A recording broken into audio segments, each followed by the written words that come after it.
آج سے تقریباً 5,500 سال پہلے کی بات ہے۔ ایک بہت ہی مضبوط اور طاقتور قوم ہوا کرتی تھی۔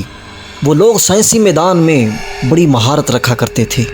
پہاڑوں کو تراش کر کے بڑے بڑے محلات بنانا ان کے دائیں ہاتھ کا کام تھا، اور بڑے بڑے محلات بنا کر ان پہ گھمنڈ کیا کرتے تھے، غرور کیا کرتے تھے، اور اپنے انہی گھمنڈ کی وجہ سے وہ لوگ اللہ کے حکم کے بھی نافرمان ہو گئے، اور آخر کر وہ خدائے وحدہ لا شریک کے وجود کے منکر بن گئے۔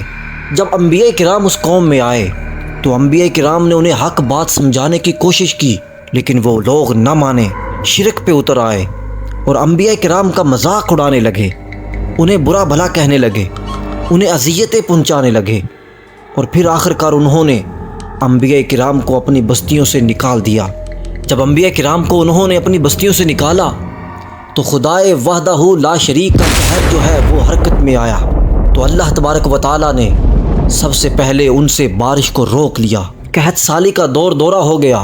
وہ لوگ پریشان ہو گئے کہ آخر وجہ کیا ہے، کس وجہ سے بارش نہیں ہو رہی۔ بڑی تگ و دو کے بعد ایک وقت ایسا آیا کہ اچانک انہوں نے آسمان کی طرف دیکھا، ایک بڑا بادل انہیں نظر آیا۔ وہ قوم خوش ہو گئی کہ لگتا ہے بارش آنے والی ہے، پھر ہر طرف ہریالی ہو جائے گی، ہر طرف سبزہ ہی سبزہ ہوگا، پھر ہمیں ترقی مل جائے گی۔ لیکن وہ قوم یہ نہیں جانتی تھی کہ جو خدائے وحدہ لا شریک کے حکم کی نافرمانی کرتے ہیں انہیں سزا کیا ملتی ہے۔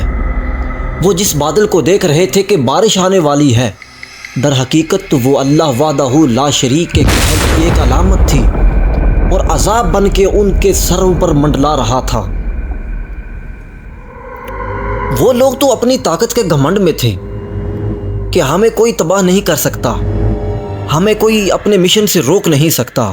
وہ اپنے آپ کو بڑا طاقتور سمجھتے تھے، لیکن جب وہ بادل ان کے سروں پہ بالکل اوپر آ گیا، اب وہ بارش کا انتظار کر رہے تھے، لیکن ایک بہت بڑی آندھی اس بادل میں چھپی ہوئی تھی۔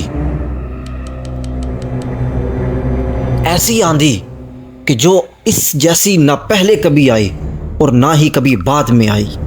وہ ایسی آندھی تھی کہ جہاں سے وہ آندھی گزرتی تھی ہر چیز کو بنجر کر دیا کرتی تھی۔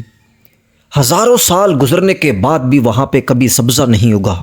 جہاں سے وہ آندھی گزرتی تھی راستے میں آنے والی ہر چیز کو ملیا میٹ کر کے رکھ دیتی تھی۔ نباتات، سبزہ، ہر چیز کو اس نے ویران کر کے رکھ دیا، اور اس آندھی نے راستے میں آنے والے ہر انسان کے جسم سے گوشت کو اتار کے خالی پنجرا باقی رہنے دیا، کیونکہ یہ ان کے لیے عذاب تھا۔ وہ اپنے آپ کو بڑا طاقتور سمجھتے تھے اور سمجھتے تھے کہ انہیں کوئی ختم نہیں کر سکتا، اور انہوں نے اللہ وحدہ لا شریک کا انکار کر دیا، تو پھر ایسا عذاب آیا کہ ایسی مثال وہاں کہیں نہیں ملتی۔ اب وہاں نہ نخلستان رہے، نہ خوشنما باغ اور نہ ہی سبزہ، ہر طرف اڑتی ریت اور انسانی ڈھانچے ہی باقی رہ گئے تھے۔ یہ پورے کا پورا خطہ خالی ہو گیا تھا انسانوں سے، کبھی آباد ہوا کرتا تھا، لیکن آج تک صرف وہاں ریت ہی ریت نظر آتی ہے۔ وقت گزرتا گیا، 4,000 سال گزر گئے۔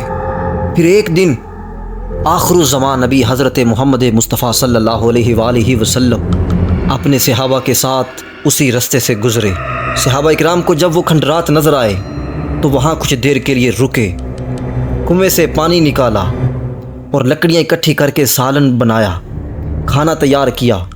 لیکن جب نبی آخر الزمان صلی اللہ علیہ وآلہ وسلم کو پتہ چلا کہ یہ وہ جگہ ہے جہاں کچھ اللہ کے منکر رہا کرتے تھے، تو آپ صلی اللہ علیہ وآلہ وسلم نے صحابہ سے فرمایا، صحابہ یہ پانی جو تم نے کنویں سے نکالا ہے اسے پھینک دو، اور جو سالن تم نے ان لکڑیوں کو اکٹھا کر کے بنایا ہے اس سالن کو بھی ضائع کر دو، کیونکہ یہ وہ جگہ ہے جہاں اللہ کا عذاب آیا تھا۔